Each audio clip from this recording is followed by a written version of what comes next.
শুভ নীল ষষ্ঠী।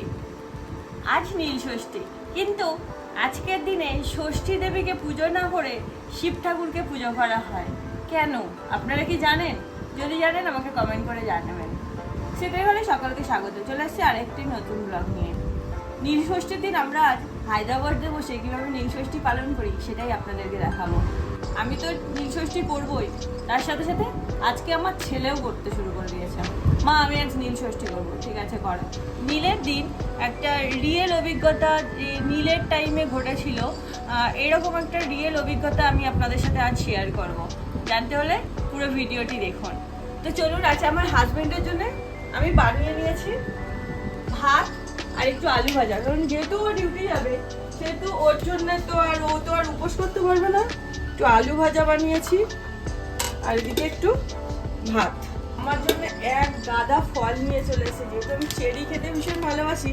আবার চেরিও নিয়েছে, একটা না দুটো নিয়েছে, এটা থেকে খানিকটা খেয়েও নিয়েছি। এই যে খানিকটা ফল নিয়ে এসছে, বলেছি এত ফলের দরকার নেই। আর এখানে মাখবো সাবু, নারকেল গোড়াটা ভিতরে আছে, আর এই যে সাবু মাখাটা সবাই খেতে ভালোবাসে, সেই জন্য একটু বেশি নিয়ে নিয়েছি। একটু একটু করে সবাই খাবে, তো ইয়েতে দিয়ে দেবো। এবার বলি আমার দেখা সেই অলৌকিক ঘটনা। আমাদের ওখানে নীল পুজোর সময় সবার বাড়িতে বাড়িতে শিব ঠাকুর আসে সকালবেলা। সবাই স্নান করায় শিব ঠাকুরকে, যেভাবে স্নান করানো হয় শিব ঠাকুরকে স্নান করায়। এবার সবার বাড়িতে বাড়িতে গিয়ে শিব ঠাকুরের মন্দিরে পৌঁছাতে সন্ধে হয়ে যায়। সন্ধ্যের সময় নিয়ম হচ্ছে সমস্ত সন্ন্যাসীর নাম করে, যারা যারা সন্ন্যাসী হয়েছে সেই সন্ন্যাসীদের নাম করে শিব ঠাকুরের মাথার ওপর ফুল দিতে হবে।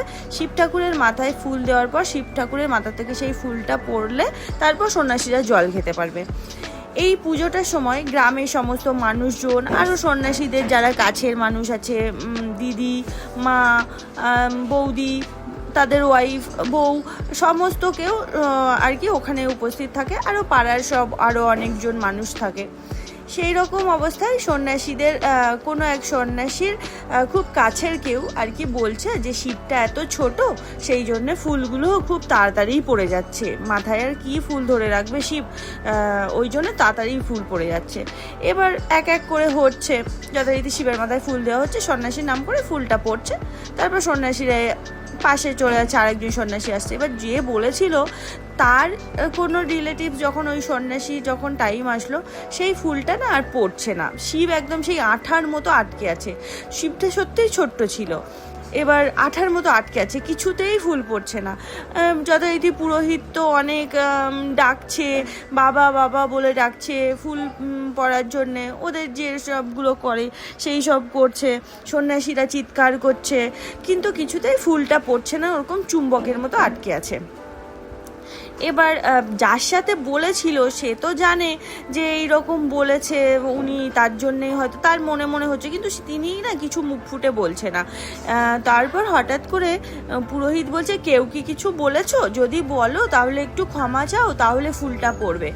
এবার পাশের উনি যে যার সাথে গল্প করেছিল, দুজন মহিলা আর কি গল্প করেছিল, পাশের জন বলছে কি যে তুমি যখন বলেছো তুমি যাও বলো ক্ষমা চাও, তাহলে ফুলটা পড়বে। এবার উনি যথারীতি গিয়ে উনি ক্ষমা চাইলো, অনেক মানে আর কি ঠাকুরকে অনেক করুণা অনুনয় বিনয় করলো। করার পরে ফুলটা পড়লো। এটা আমার দেখা এক সত্যি ঘটনা।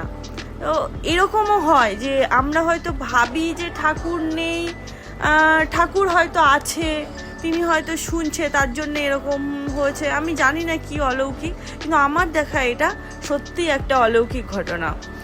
কারোর যদি এরকম অভিজ্ঞতা থাকে আমার সাথে অবশ্যই শেয়ার করবে কমেন্ট বক্সে।